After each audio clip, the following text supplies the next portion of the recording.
Yeah, well done, guys. In the first part,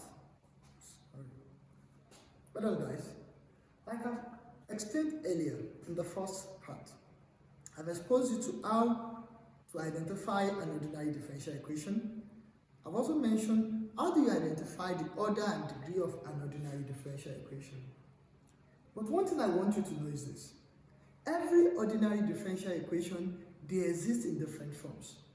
Though we can identify them the same way, they will have the same property, the independent variable, the dependent variable, and their derivative. But nevertheless, they still exist in different forms. Which means, if you are asked to solve an ordinary differential equation, the first thing you need to do is, you need to know which kind of differential equation is this, in which form does it exist.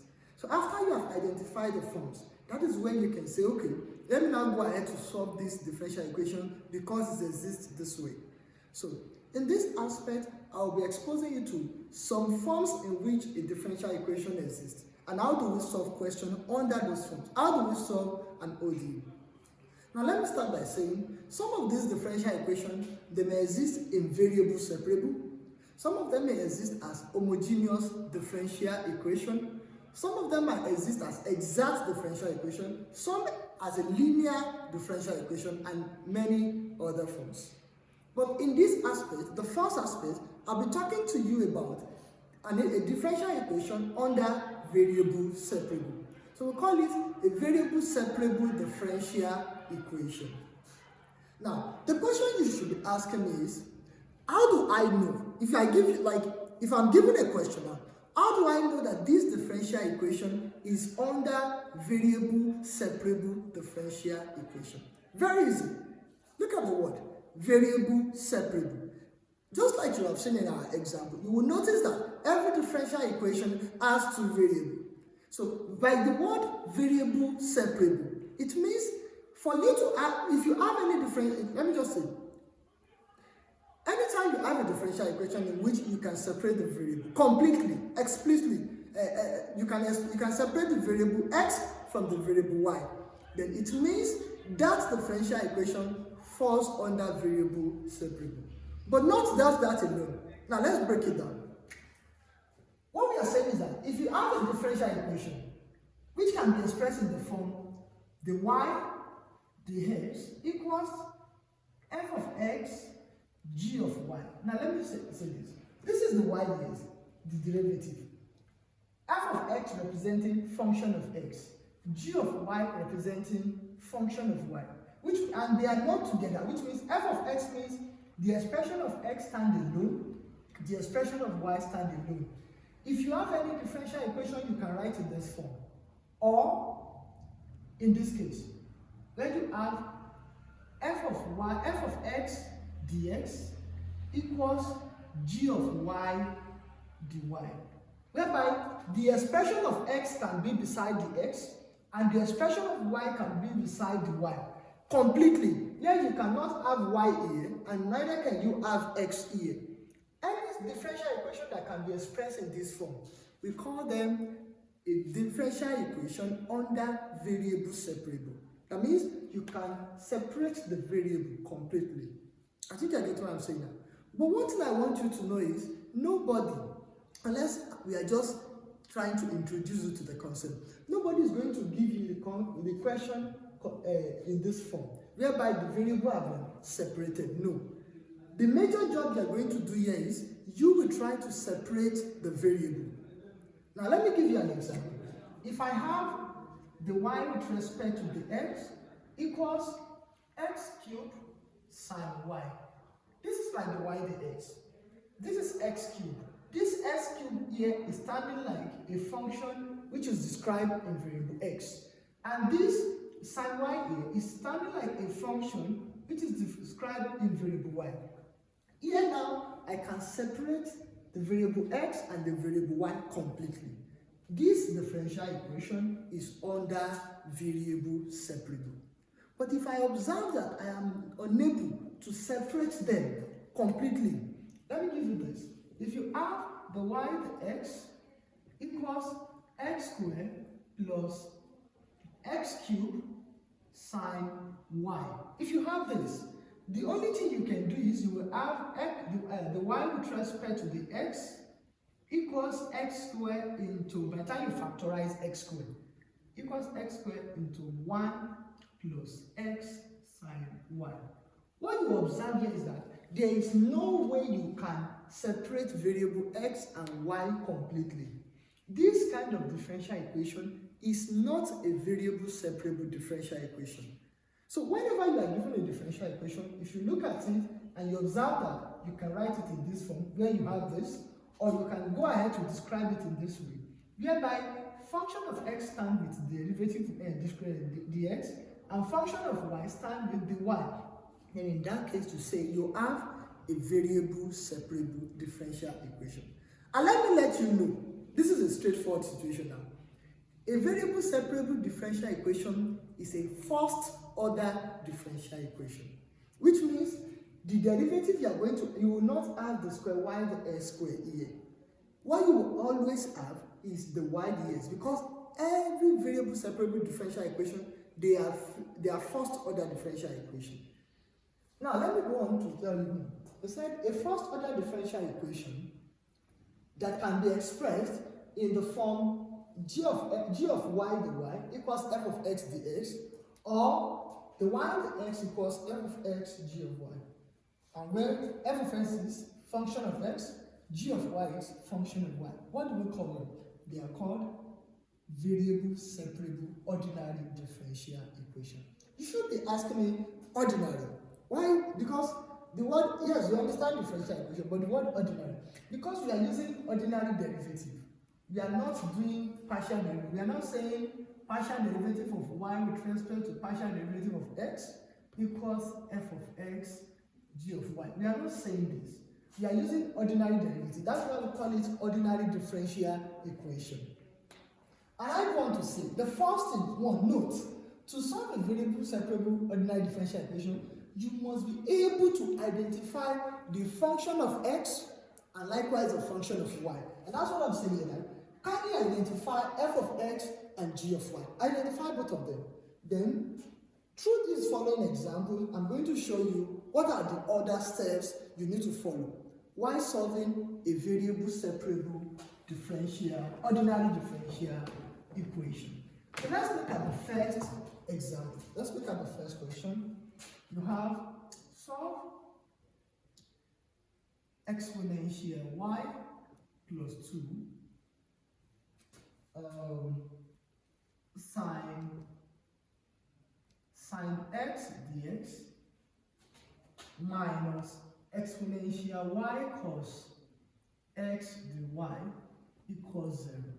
Now, if I were you, I'm giving this question to solve. Firstly, I can assure you that, and you can also see that this is an ODE. Why? Because it has the independent variable, the dependent variable, and you can have the y x out of this.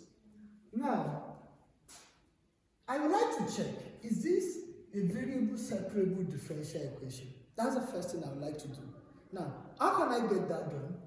I would like to see, is it possible for me to write this differential equation in this form? Whereby I will have the function of y with dy, the function of x with dx.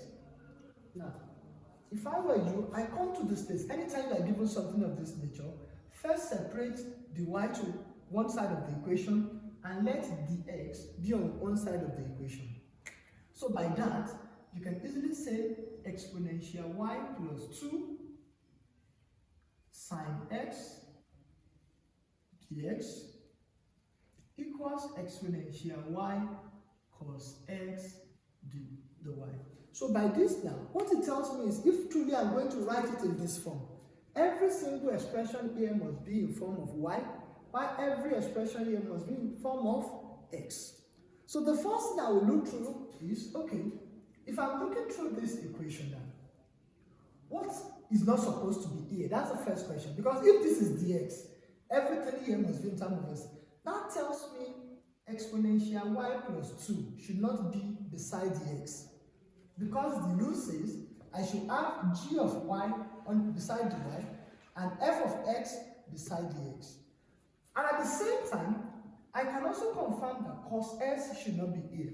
So the first thing I will do is I will divide through by cos x.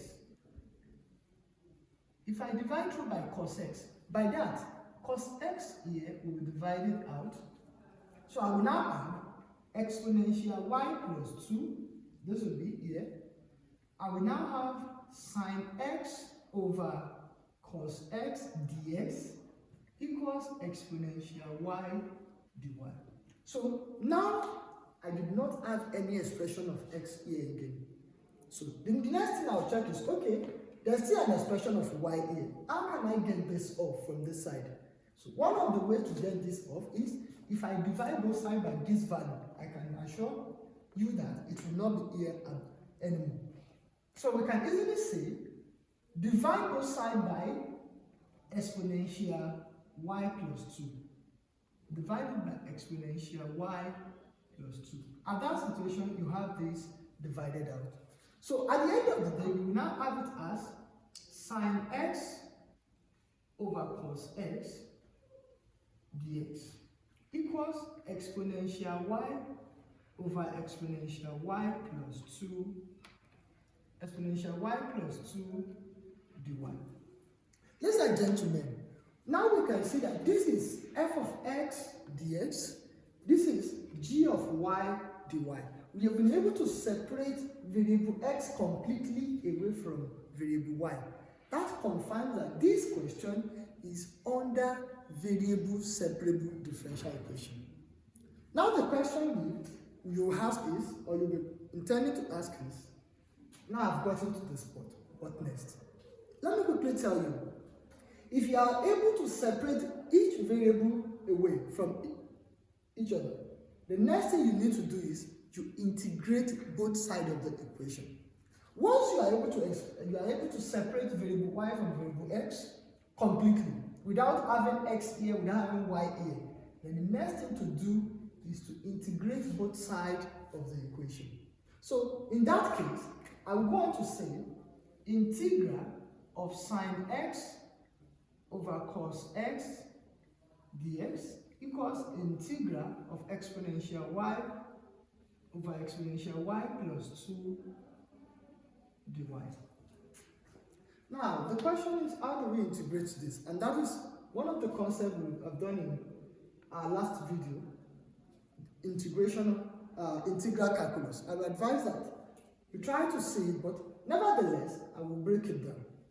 Now, let's start with this side. Let me quickly explain something to you. Let's start with this side. If you have integral of sine x divided by cos x dx, if you are to integrate this. Now, the first thing is, this is a fraction, if you look at it. But one thing I want to tell you is this. When you have an integration in the form of a fraction, whereby if you differentiate the denominator, it will give you something related to the numerator. Then such integration will lead you to a natural log. Let me break it down again, please. I don't want us to mix it up. Listen to me, please. If you have an integration of an expression, and the expression is a fraction, and you know that if you integrate this, if you differentiate the denominator, it will give you a related expression as what you have as the numerator. Then the result will be log. Are you agree? Okay, let me show you this way. I think some of you are not getting what I mean. If you have a situation whereby you differentiate the denominator, and you are having a result leading to that of the numerator, the first thing you try to do is represent that denominator. So I say let u equals cos x. So if u is equals to cos x, then this expression becomes integral of sine x over u. But the problem is, immediately I make this denominator u, I cannot put ds into this differential coefficient again. That differential coefficient should also be in terms of u. But the problem is, you cannot chop and change. You cannot just remove the s and just put the u there. No. There must be a mathematical way of doing that. So immediately you say u is equals to cos x. What I will advise you to do is try to get what is du dx. And du dx will be minus sine x, which is over 1. And from here, try to make dx the subject of the formula. If we cross multiply, you will have du equals minus sine x dx. And from there, dx will be equals to du divided by minus sine x. So instead of putting this dx here, I can replace dx in terms of du now as du over minus sine x. Please let me go through this again so that you will not. Let me go through this again. Now you have an integration like this. It has a fraction, and this is their differential coefficient. And you discover that if you differentiate the denominator, it will give you something related to the numerator. So what you are going to do is represent this denominator with any letter you like. And that's why I said u is equals to cos x. And I rewrite this integral of sine x, all the variables. Instead of cos x now, I already said u is equals to cos x. But the problem there is, I cannot put ds again because I am now introducing letter u. So what I should have here should be in terms of u, but you can't just change it. And that's why I said for all cases now, not just for one, for all cases, right? Try to find the u with respect to x. The u to x, if you differentiate cos x, it gives you minus sine x. And from here, try to make dx a subject of the formula, and that's what I've been able to do here. So our dx is equals to du over minus sine x. So instead of putting dx, I can easily use this to replace the x. So by that, this sine x and this, they will divide each other out. Then this will be integral of minus 1 over u du. And this is the same thing as minus integral 1 over u du. And like you know, the integral of 1 over u is log to base e of u. That is minus log u base e. From the question, we are the one that substitutes u. The question is given in variable x. So we can go on to say, this is minus plus c minus log cos x plus c. Ladies and gentlemen, to base e. This is the integral of sine x over cos x. Now, what I want to say is this. If you are answering a question under differential equation, nobody will give you, even if it's a theory question now, nobody is going to award a lot of marks to this. Because why? What you have here is you using the knowledge of integration. This is not a knowledge under differential equation. It's something you should have known before. So showing us these detailed steps does not gain you any more mark. It is expected of you to know how to integrate this very fast. And by that, you can easily substitute your results here. And that is why I encourage you to check our video on integral calculus, where we have broken down something related to this. Now, looking at the other side too, let me quickly describe it. So you see that there's a relationship. You have the second side, so we have integral of exponential y divided by exponential y plus 2 the y. Don't forget, I said if you have an integration and it's a fraction, and you discover that if you differentiate the denominator, it gives you something related to the numerator. Don't stress yourself, just represent this denominator. Look at the same thing here. If you have a fraction, this is a fraction. If I differentiate e raised to power y plus 2, if I differentiate this, it's going to give me something related to this, or exactly this, which is exponential y. So by that, I can say, let k equals exponential y plus 2. If k is this, then it means I can rewrite this as integral of exponential y over k. But don't forget, I cannot put the y again. My expression should be in terms of k. So because of that, I can say dk dy, this is exponential y over 1. So by trying it, now here, we try to make the s a subject of the formula. So here now, you will try to make the y the subject of the formula. By that, the y will be equals to dk over exponential y. So I can now come here, instead of putting the y, I can use this to replace. We now have dk over exponential y. These two will divide each other, and this will be integral of 1 over k dk, which is log k base e plus c, and that is log exponential y plus 2 base e plus c. So this is the integral. Now I've been able to explain to you how you integrate these two separately, but I didn't mean you know it. Now I'm going to show you how you can do this in a very short way without even stressing yourself this much.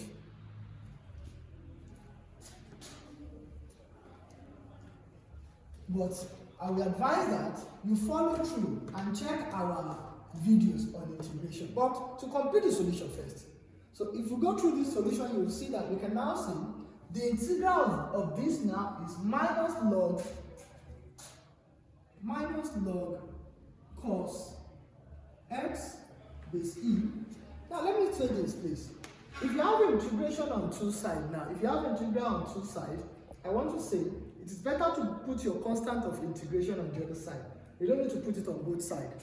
I hope you're getting what I'm trying to say. So you don't need to put this plus c here on the first side. Put it on the second side. There's no problem. You still have your answer correct. So at this point now, this is equals to log exponential y plus 2 base e plus c. Ladies and gentlemen, under differential equation, that's something we always look at, and that is the expression you have here is a logarithmic expression. What you have there is also a logarithmic expression. You see this constant, you are the owner. Your constant, you can describe it to be in any form when you are dealing with ODE. What I'm trying to say is, if you are dealing with ODE, you can express your constant in any form. Because I have said that all the expressions here, they are having a log. I can describe my constant c. I can describe it to be, I can write this as log exponential y plus 2 base e plus log a base e. This is now my c. Don't forget, I'm writing this part first. This is equals to minus log cos x base e. From this now, if you apply the law of logarithm, you can have it as log